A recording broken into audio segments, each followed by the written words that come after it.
लाडक्या बहिणींच्या खात्यामध्ये पैसे जमा व्हायला सुरुवात झालेली आहे। उपमुख्यमंत्री अजित पवार यांनी ही माहिती दिली। गरजू महिलांनाच योजनेचा लाभ मिळणार, लाडकी बहीण योजना बंद पडू देणार नाही। आता जे काही लाडक्या बहिणींचा निर्णय घेतला तो तुम्हाला माहिती आहे। आजच मी 4.25 कोटीच्या चेक फाईलवर सही केली। मे महिन्याचे माझ्या लाडक्या बहिणींचे पैसे देण्यासाठी सकाळीच आदितीला सांगितलं की 4.25 कोटी रुपयाची फाईल क्लिअर झालेली आहे।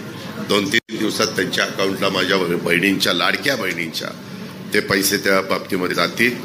शेवटी आपल्याला जनतेचं काम करायचंय।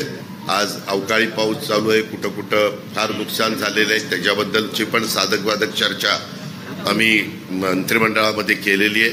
तिथेही माझा शेतकरी हा अडचणीत राहता कामा नये, त्याला तिथनं कशी मदत करता येईल, त्याचे पंचनामे कसे करता येईल याही बद्दलचा प्रयत्न आमचा चालू आहे। खूप चांगला कार्यक्रम आहेत, मोठे कार्यक्रम आहेत, सगळे लोकोपयोगी लोकाभिमुख या ठिकाणी प्रकल्प उभे राहत आहेत।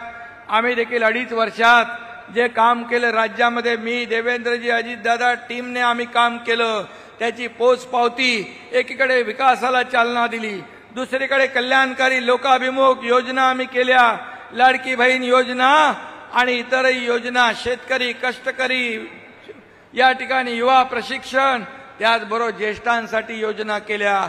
मी आपल्याला एवढंच सांगतो, लाडक्या बहिणी पण इकडे आहेत। कोणी किती विरोधकांनी आरोप प्रत्यारोप केले तरी सुद्धा लाडकी बहीण योजना कधी बंद होणार नाही।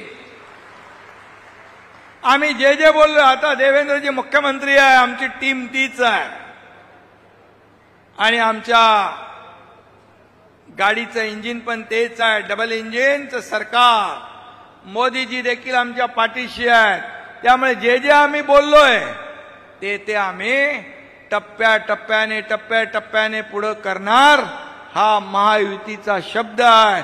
आम्ही प्रिंटिंग मिस्टेक म्हणणारं सरकार नाही, हे दिलेला शब्द पाळणारं सरकार।